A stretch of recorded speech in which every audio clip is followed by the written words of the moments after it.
Hello, my name is Sam, my pronouns are they, them, and welcome back to my office. Everything's a little funky right now. I moved around my office a little bit, which was very difficult, so I have not quite figured out my filming setup yet, but we're gonna get there. I'm already running a couple days late on filming and posting my Trans Rights Readathon wrap-up, so I wanted to do so today to get that taken care of, because I have my monthly wrap-up coming up in just a couple days. So, the way that I'm going to do this is I'm going to do it from audiobook, and then we'll go on to the physical books, but I have all of them. The 2 audiobooks that I read I owned physically. So let me just say, first of all, this has been the best thing for my reading possible all year. I loved every single book that I read.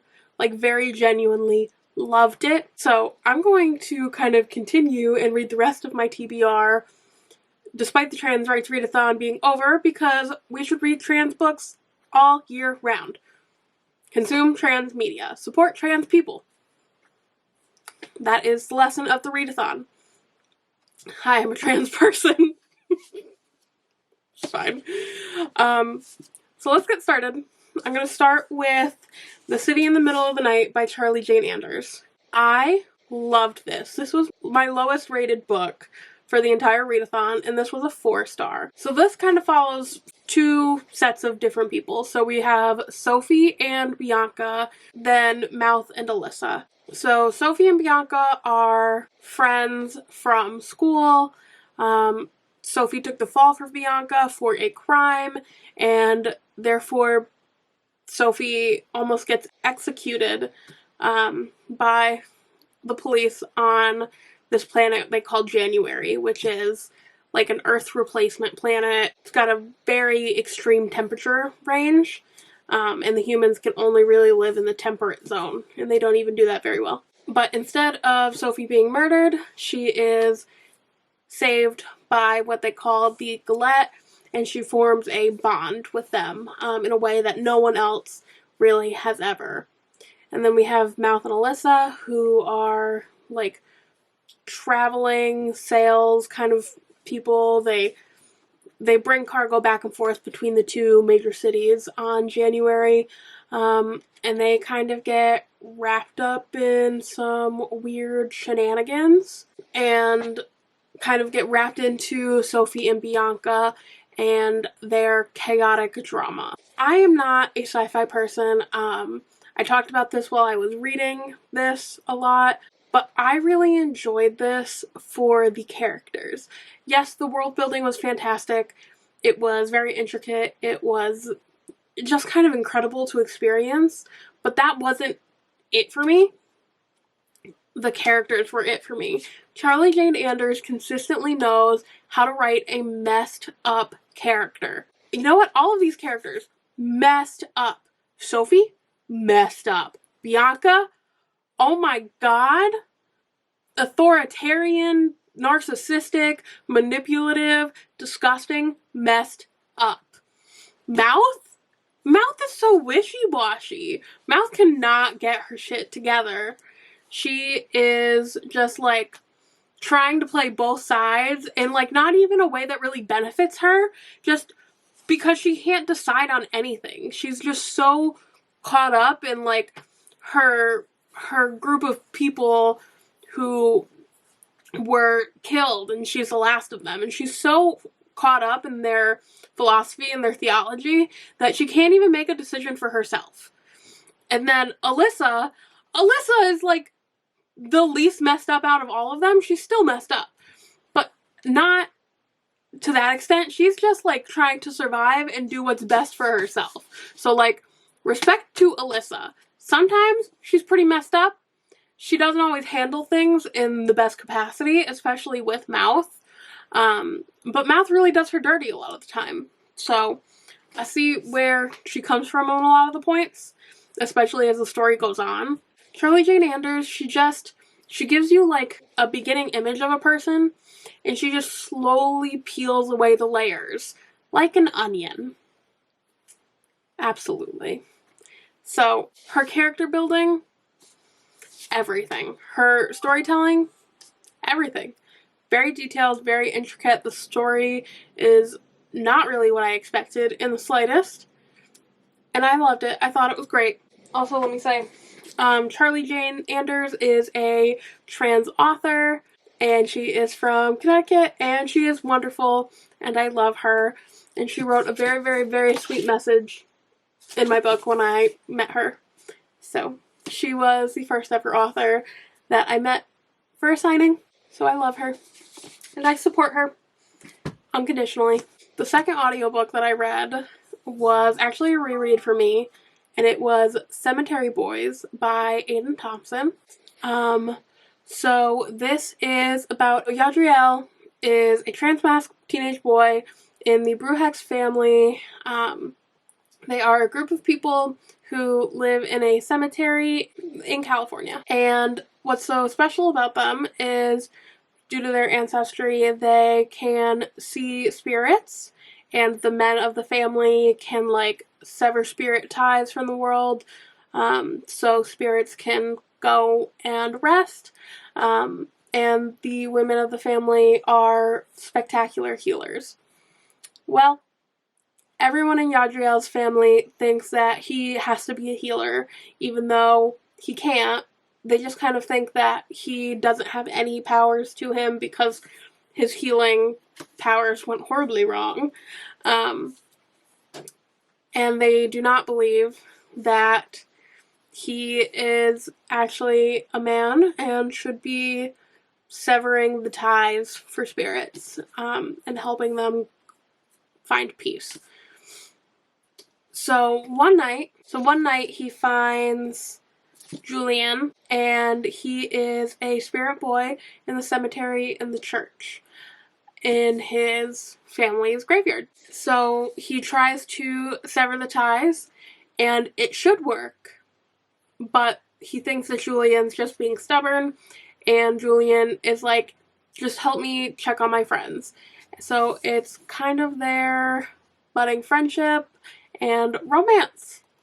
And they're very, very cute. This was 5 stars. Again, it was 5 stars the first time I read it. It was 5 stars this time.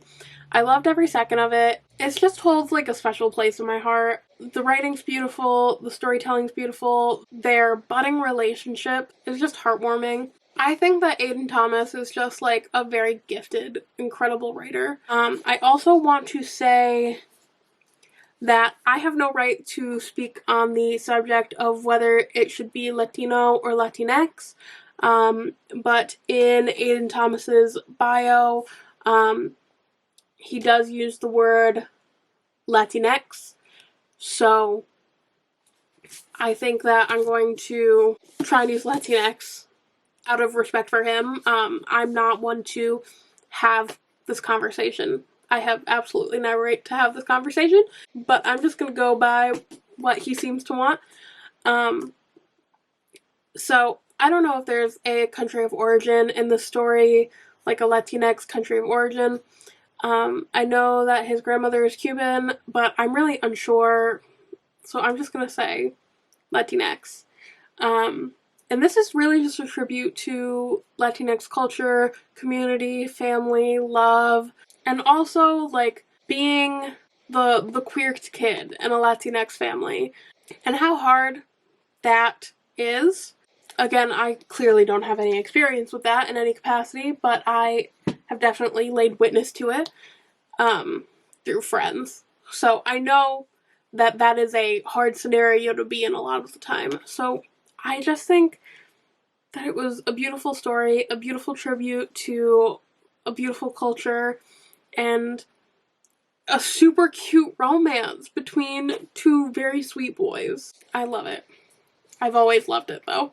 So it's like a comfort read for me at this point. Okay, so let's go on to my physical reads. Let's start with my first one, which I gave 5 stars, and it was Peter Darling by Austin Chant. So this is about Peter Pan, who comes back to Neverland after 10 years of being gone to continue his fight with Captain Hook and come back to the people who need him. Little does he know that's not really why he's back.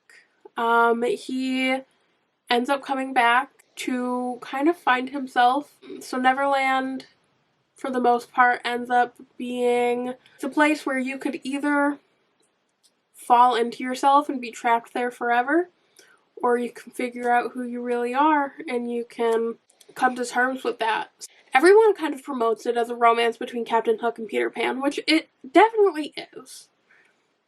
But I think that more than anything else, it should be a story of self-discovery for Peter Pan. You know, he comes to a world where he has the space, the ability to figure out who he is in a way that he was unable to back at home, where everyone can find him to the label of Wendy and the label of woman, despite the fact that he is Peter and is a boy.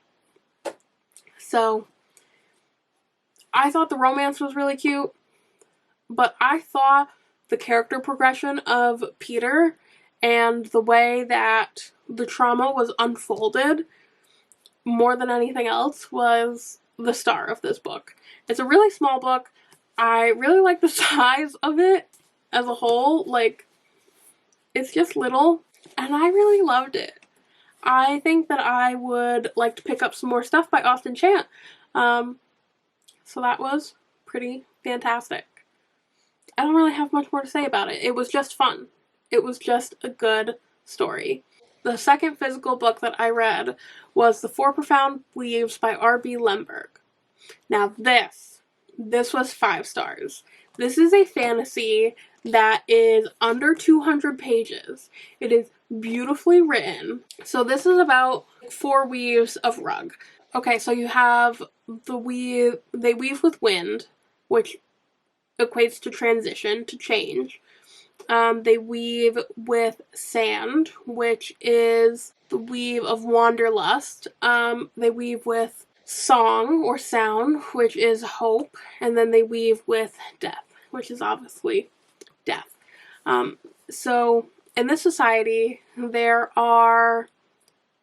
are, for the most part, allowed to transition into the bodies that fit their comfort level the most. There is one society that does not allow it, which is a big point within the story, but for the most part, we spend most of the time in the desert, where that is allowed, acceptable, seen as very normal, that you just transition your body to be the way that it feels it should be. We follow a main character who is in his 60s, and he has finally just transitioned into the body that he has known he has wanted his entire life. But his wife forbade him pretty much from getting. But she has passed on, and he has transitioned to the person he has always been physically, and he decides to go and search for an old woman who is a master weaver to give him his name. He finds her niece instead, and they go on a quest to find her aunt. And some crazy messed up things happen. Crazy messed up things. I think this is one of the best fantasies that I have ever read that was short. The world building, spectacular. The characters, spectacular. Like, the way that the magic system is created makes so much sense. It's so beautifully done. It doesn't feel overdone in any capacity. It feels like the perfect amount of everything. And you get towards the end, and oh my god, they start weaving out of people's bones. It's just crazy. In the best way. The writing is beautiful, the storytelling is beautiful, the character creation is beautiful. All of this is beautiful. 5 stars. Absolutely loved it. Absolutely will read more R.B. Lemberg. This book also does have normalization of, they call them like in-between people who don't transition in any binary term, so non-binary people. So we have the acceptance and acknowledgement of non-binary humans, bodies, all that fun stuff in a very positive tone, which I loved. So then we're gonna go to my favorite read of the entire readathon, and that was Light from Uncommon Stars by Ryka Aoki. So this is about Katrina, who is a trans girl who is abused by her father, and she runs away to get away from his abuse, and she runs into a scenario where she is unfortunately abused even more until she decides to play violin in a park one day, and the Queen of Hell comes and finds her, and she wants her to be her violin student. And then we have Shizuka, who is the Queen of Hell, who is a violin teacher who made a deal with a demon almost 49 years ago to find 7 prodigies and give him all 7 of their souls. And after that, she would be able to go back to playing violin the way that she did when she was young. And then we follow Tran, who is an alien who has run away from an intergalactic war and plague, and has brought her family to Earth and has opened a donut shop. So those are our 3 perspectives. They all interweave and become beautiful little stories of love and family and acceptance and normalization and sacrifice. It's so good. It's so good. Now this is messed up. This is real messed up. There is on-page physical abuse, on-page essay, a lot of death. You know, this is not for the lighthearted, but it's worth it. It's worth it. It's beautiful. I loved every second of it. The writing was stunning. Stunning. The way that she weaves her narrative is just, it's art.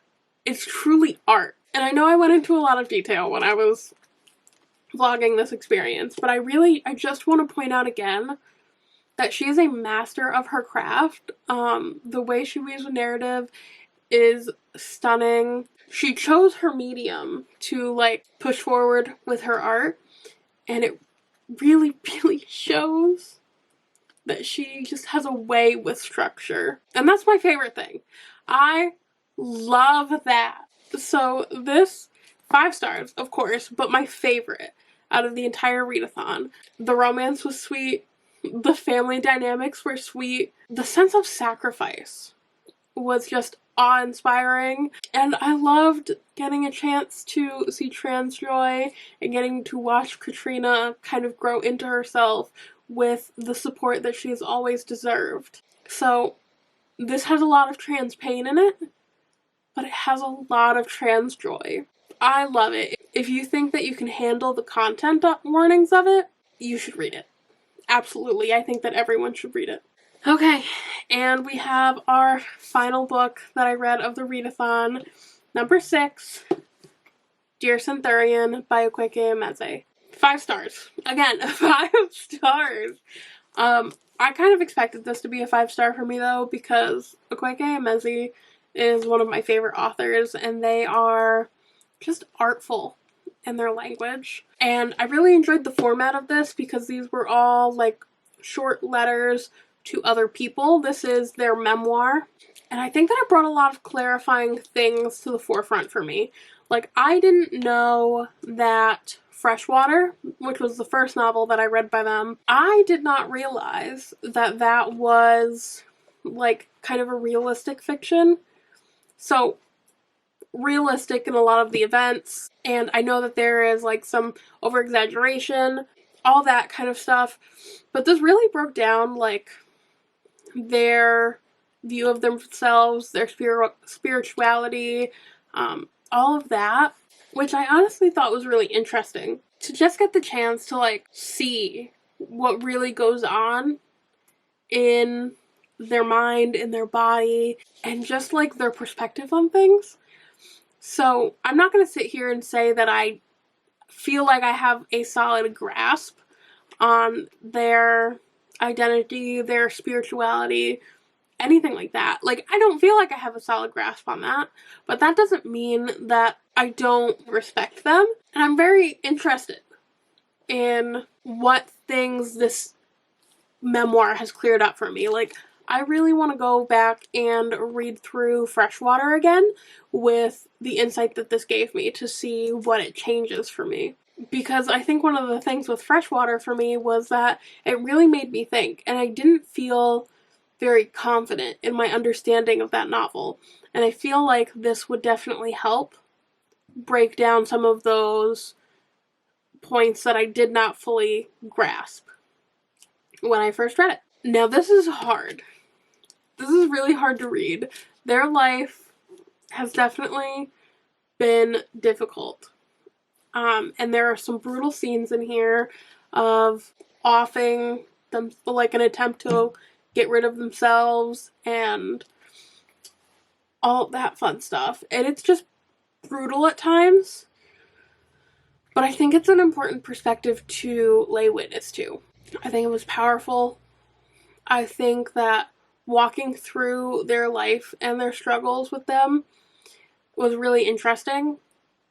I think that I don't think of authors outside of their books very often. So getting to see what their life is really like, and what their creative process is like, kind of brings a different perspective into the novel reading experience for them. And it definitely turns them more into people instead of just like a concept. I find it hard to talk about memoirs. I really enjoy a lot of them for the people that I really love. I love their books. I enjoy reading them, but it's hard to talk about the concepts and the events of someone's life. Like, how do you talk about that? I don't know how to talk about that. I know that their writing is beautiful, artful, descriptive. Just, like, it just kind of stabs you in the chest. I enjoyed the formatting of it a lot. It was in pretty short letters, and each letter kind of was addressed to a person, but also kind of focused around an event or a topic, which I think was really interesting and a good way to put all this down, because it's a very wide range of things to talk about. But what else can I say about this? I don't know. I love them. Their writing is amazing. I'm interested to understand their spirituality, and I just think that they're a beautiful human.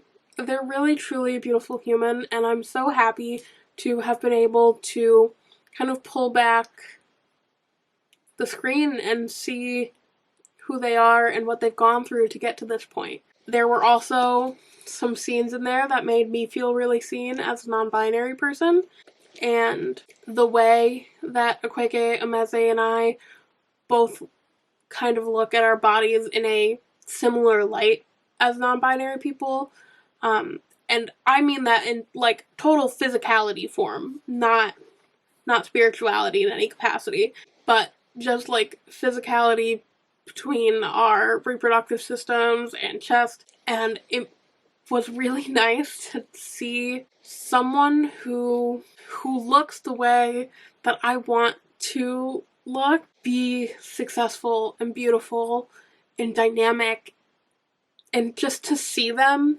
thriving.